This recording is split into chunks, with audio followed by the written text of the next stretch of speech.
Are the Ooh. Nets back to their best? Yep. And guess who's back? Our boy Ben. He's Ben looking is back. unbelievable. He's back.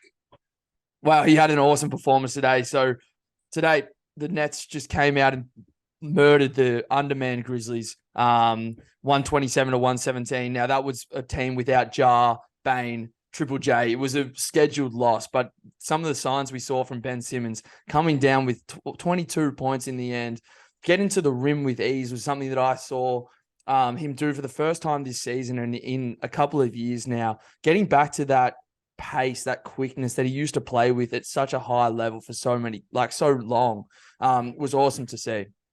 It's I think we were too quick to write him off. Well, I think we didn't I think people didn't take into account sort of what he went through and what his body went through. I mean, because it's him and he sometimes gets a bad rap, I think it was underrated the fact that yeah, he had pretty serious back surgery. And they've only been playing what they've sort of only played 15 games, Mm-hmm. and he's already looking good. So I think particularly the American media was pretty quick to sort of write him off, but he's doing everything that they sort of were expecting him to do. Playing defense is the main thing, but my favorite thing that he brings to them is when he grabs it and he pushes it. Because when he pushes the pace, he puts so much pressure on the back line of your defense, and they were just getting wide open shots everywhere. Like Durant, Harris, Royce O'Neal, like he's really brought that team together. And we'll talk about maybe a bit Kyrie's back, but we want to focus on Ben. And I just think that to me is his real asset. Yeah, well, to me, when they push it in transition, he gets. We talked about it the other day, but he wasn't closing the gap as much as he used to do. And one of his key things is because his defender sags off him so much.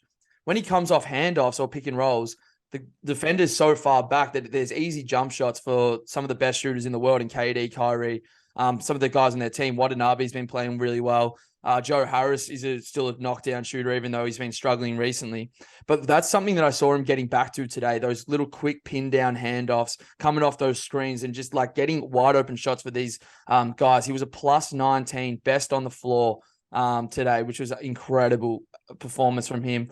Now, look, it's one game. He's been better the last 3 or 4 games, I've noticed, since Jacques Vaughn took over and they had him coming off the bench as a backup 5 role for a little bit. Now he's back to starting, played 35 minutes tonight. I think he's just going to keep getting better and better. It's really exciting to watch. I love the way he was banging down low with Adams. Yeah. Like he was like physical as I've ever seen him. Looked engaged, and I mean, I never really. I don't know. A lot of people jumped off. I was like, you know what? I just want to wait and see. Like, if this becomes a year-long thing, then yeah, I think that's all right. We make the call. He's done. He's Yeah. what it is now. But I thought, you know what? Like, give him time. He missed a whole year, and look, he's been awesome. I think him at the 5 could be a genuine like thing. Yeah. I'm interested to see what you think because I think what he's doing now is diminished a little bit when Claxton comes back, just because they both probably don't space the floor. Are you thinking keep Simmons? Does Simmons and Claxton play together? Does Claxton start or does Simmons start? What are you thinking? Well, it's really interesting you ask that because Simmons' best minutes have been at the 5 so far this season. That's the bottom line. So how you exploit that mismatch is going to be really interesting to see. So Claxton comes back. I like Claxton, but he's not like one of those guys that has to be on the floor for you. And he's Yeah, not an offensive threat, really, same way as Simmons. Now, the only thing I would say is we've seen 2 non-shooters play together in Golden State in Draymond and Kevon Looney. I don't think it's the same sort of style in terms of Claxton's not as good enough playmaker out on the perimeter. Like Kevon Looney, as many shortcomings as he has, he fits that system beautifully in terms of pick and rolls, handoffs. He makes backdoor like cuts all the time, and he's just rebounds. Claxton's not that type of player, so it'd be really interesting to see what happens. I personally would start them both. Start Claxton at the 5 and Simmons at the 4, and then alternate minutes throughout the game. In terms of, I'd have Simmons playing at the 5 for extended stretches, and then when Simmons is resting, I'd play Claxton. That's probably how I do it. they become they're a completely different team when he's playing like this. Yeah, Like definitely. Yeah, they look so like skin and bones, like they only had probably about 6 or 7 guys you trust, but now you add in a Simmons who is looking like he was, and then obviously Kyrie came back today. I mean, I don't know how much we can take into this game. They beat the Yeah. a Memphis team where Jake LaRavia was like one of their best players. Yeah, they were undermanned, seriously undermanned. But I really like this Brooklyn team, and they're 8-9 right now. I think they'll end up being. I think they could end up probably avoiding the play-in because you think, well, look at Philly's injuries with obviously Maxey now missing a bit of time Yeah. on top of Harden. The Indiana are in the 5th spot at 9-6, and Washington are in the 6th spot at 10-7. I could easily see Brooklyn sort of catching fire. The roster makes more sense now. It didn't make sense when Simmons wasn't playing like this, but now it's making sense, and I think they can go on a bit of a run. Oh, definitely. The makeup of the East looks different if the Nets are good. I have them as the 4th or 5th best team in the Eastern Conference right now. And I think that's where they'll end up at the end of the season. I think they will be around that 5, probably the 5th or 4th seed by the end of the year, especially if Simmons stays healthy. Royce O'Neal has been playing out of his mind. Had a triple-double the other day. He's 4 or 6 from 3 today, just knocked down shooter and just gives them defense. It's just another look. As I say, Watanabe's been playing awesome, shooting 56% from 3. Like that is, he's lights out at the moment. You've got guys that are, it's a deep roster. It's a deep roster.